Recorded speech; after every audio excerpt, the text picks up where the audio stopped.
Bonjour les taureaux, bienvenue pour votre guidance de la semaine du 1er au 7 juillet 2024. Alors, je vous présente mes excuses pour le retard, mais voilà, j'ai eu des imprévus familiaux et donc voilà, il a fallu que je m'organise.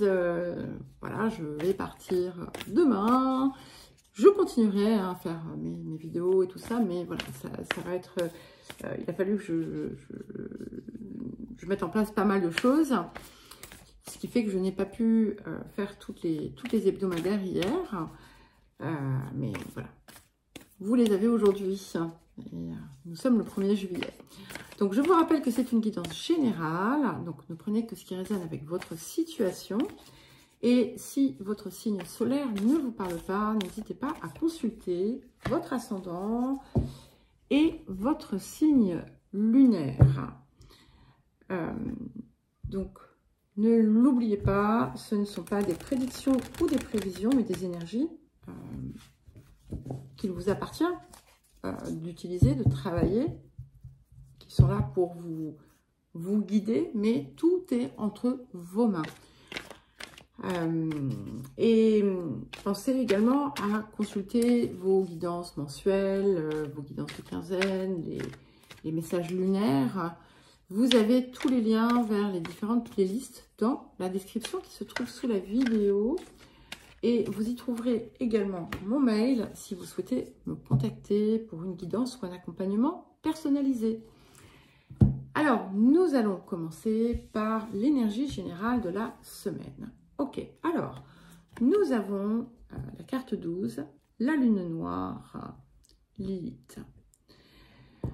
Ici, il y a quelque chose à aller déterrer, à aller déminer, en quelque sorte. C'est quelque chose que, jusqu'à présent, vous pourriez éventuellement refuser de voir en vous, une part sombre, bien entendu. Mais je pense que, alors, je ne sais plus, mais il y a quelque chose autour de ça dans la mensuelle. Hein. Et en fait, c'est un petit peu comme si ce qui se passe autour de vous ou dans votre vie allait pointer du doigt cela. Et même si ce n'est pas chose facile hein, d'aller travailler sur ces zones, d'aller regarder, d'aller reconnaître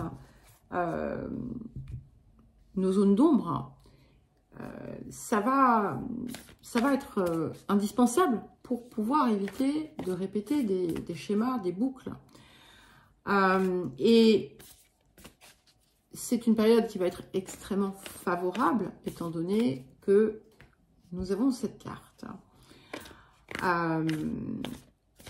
Il est possible que cela touche de près ou de loin le domaine relationnel, puisque nous sommes dans la saison du cancer. Alors, le défi de la semaine. Hop, je vous la mets là, si vous voulez regarder de plus près. Nous avons la carte 9, le pouvoir du faible. Alors, cette carte, elle revient très souvent dans pas mal de guidances. Et elle vous rappelle que la douceur triomphe sur la force. Et vouloir à tout prix imposer ses ressentis, ses idées, sa façon de voir, ses croyances, hein, ne va vous apporter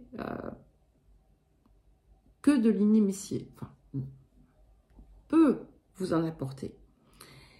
Et il est important aussi, et ça c'est quelque chose qui va certainement vous aider, de ne pas mettre l'accent sur ce qui n'aboutit pas, mais d'être déjà dans la capacité à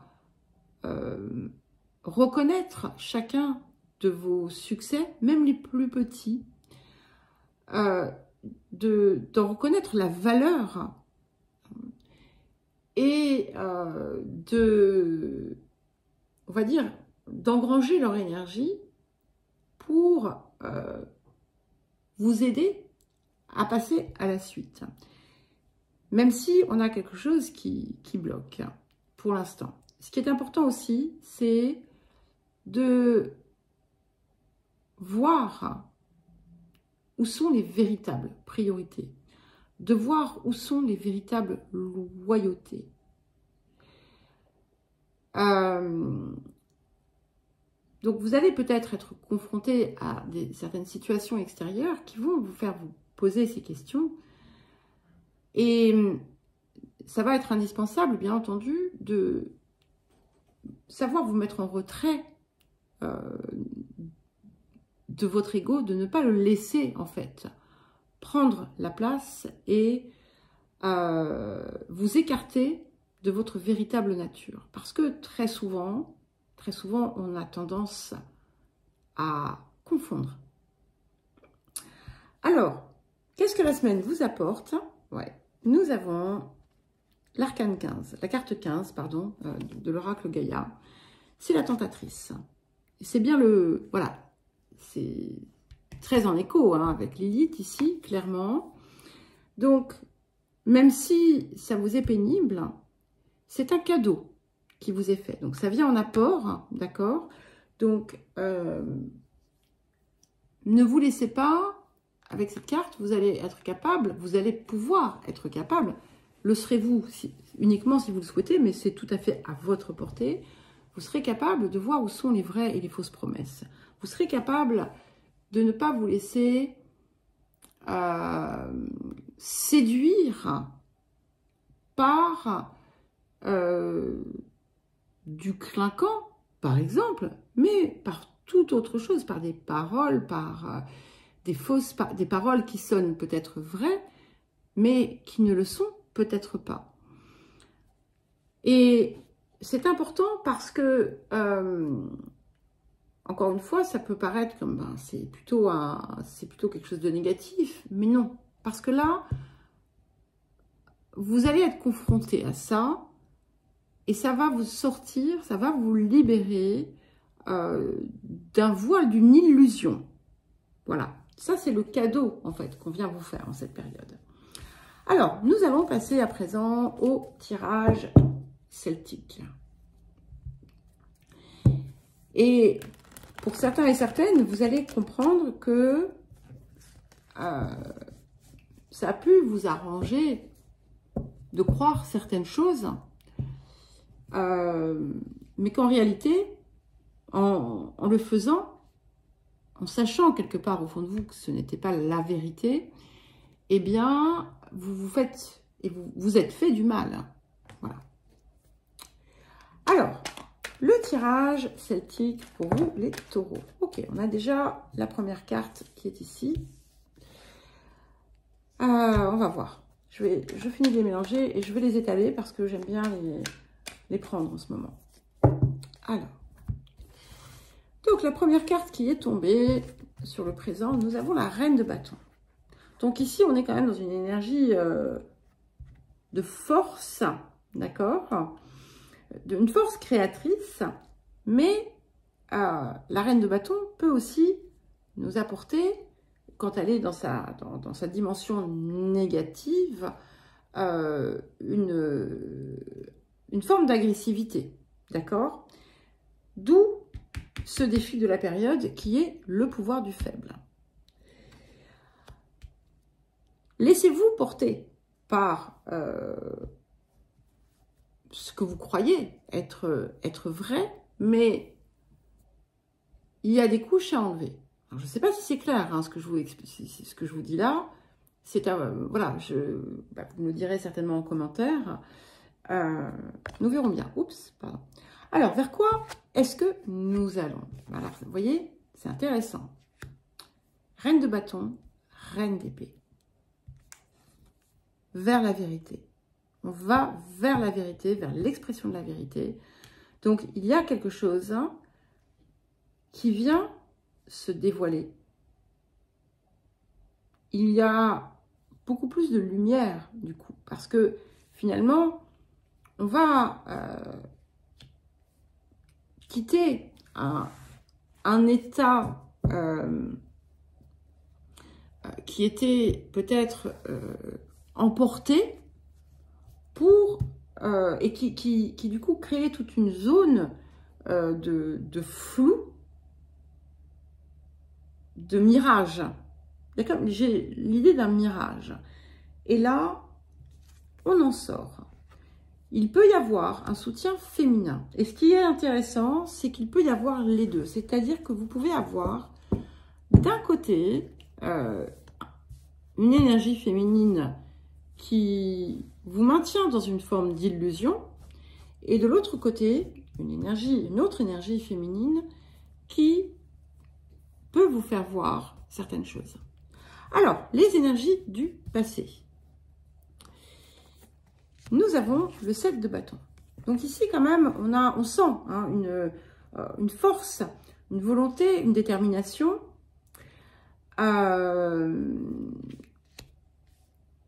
Et des efforts constants, construits autour d'une situation qui est la vôtre. Donc, désolé si c'est flou, mais bien entendu, cette situation, elle sera différente pour chacun des taureaux. D'accord? Donc, on voit quand même que vous avez un degré de réussite grâce à votre investissement personnel. Mais là, vous arrivez à une période où, en fait, rien ne paraît juste. Hein. Et c'est pour ça qu'il vous faut aller déterrer, aller chercher finalement ce pouvoir de Lilith qui va venir vous montrer ce qui ne fonctionne pas. Alors, vers quoi est-ce que nous allons? Voilà, 9 de coupe. Et vous allez passer finalement, vous allez vous rendre compte aussi que vous n'avez pas peut-être besoin de vous acharner, mais que vous pouvez avancer avec beaucoup plus de douceur, parce que vous voyez, avec ça, avec ce 9 de coupe, il y avait quelque chose qui vous empêchait d'atteindre votre but, votre objectif, votre rêve, et vous y parvenez. Vous y parvenez parce que vous sortez du masque de l'illusion et vous êtes dans la vérité. Alors, les énergies du présent pour accompagner cette reine de bâton. Nous avons le 7 d'épée. Donc, vous voyez, hein, c'est insistant. Hein, changez votre perspective. Alors, c'est intéressant parce que juste avant vous, j'ai fait les lions, avec qui vous êtes en carré, qui ont eu également le 7 de bâton et le 7 d'épée. Placés différemment, mais je trouve ça assez intéressant. Donc, ici, avec ce 7 d'épée, il vous faut réorienter votre regard. Parce que vous croyez quelque chose ou certaines choses qui ne sont pas vraies. Vous vous laissez en fait peut-être, comment on dirait, emberlificoter, tournebouler par quelqu'un ou par plusieurs personnes ou par des situations. Alors, qu'est-ce qui vient dans le futur avec la reine d'épée et le 9 de coupe? Waouh! Et nous avons le roi d'épée. Donc, on sort en plus du stade de la vérité où on est capable en plus d'être dans sa véritable expression. Et c'est là que vous allez comprendre, vous le comprendrez ensuite hein, quand vous y parviendrez, que grâce à cela, vous avez votre rêve qui se réalise, votre bonheur qui vous attend. Alors, on peut y voir aussi hein, un couple qui peut être le vôtre, un couple qui se crée, qui peut être également un couple important dans votre vie. Un équilibre aussi entre vos polarités, et ça, c'est assez puissant également. Alors, votre posture. Hop, celui-ci. Ok, roi de coupe. Intéressant, beaucoup de personnes. Alors, il y a du monde là, hein, autour de vous. Alors, ils sont peut-être pas là, géographiquement présents, mais il y a du monde qui est concerné. Donc, on est, je vous le disais tout à l'heure, ça peut être relationnel, en lien avec le relationnel, aussi avec la famille et autres. Mais clairement, oui. Hein, clairement, c'est le cas. Donc, il va peut-être falloir aussi déterminer le vrai du faux. Il n'y a que votre cœur qui puisse vous le dire. Hein. Et là, en adoptant cette posture de roi de coupe, avec Saturne qui est là, qui veille, eh bien,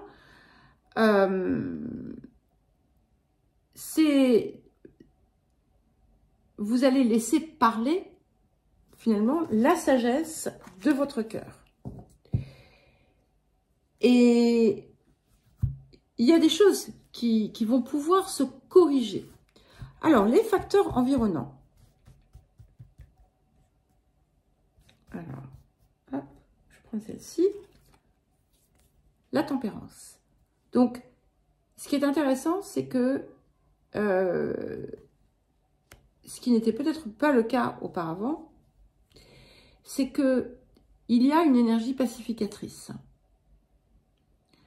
Donc, à partir du moment où on accepte d'aller vers la vérité, tout va se fluidifier. Ça va vous permettre aussi de retrouver un équilibre dans un contexte qui était faussé.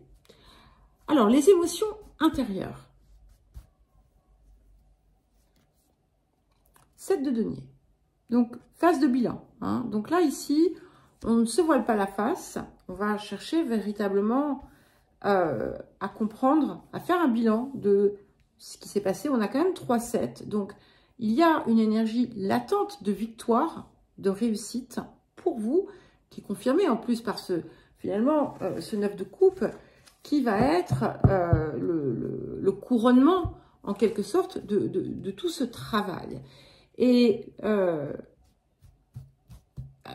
quand on est dans cette énergie de 7 de denier, on fait un bilan sans concession. Alors attention, ce n'est pas quelque chose de dur, c'est quelque chose qui est objectif et qui est honnête. Alors, qu'est-ce que nous avons pour terminer? Et nous avons le 7 de coupe. On a 4-7.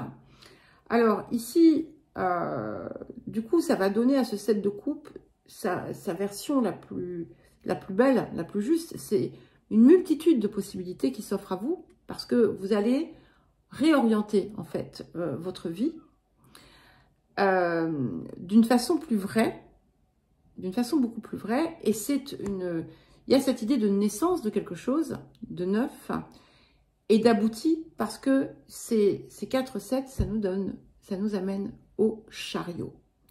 Mais bien entendu, vous allez devoir changer complètement votre regard.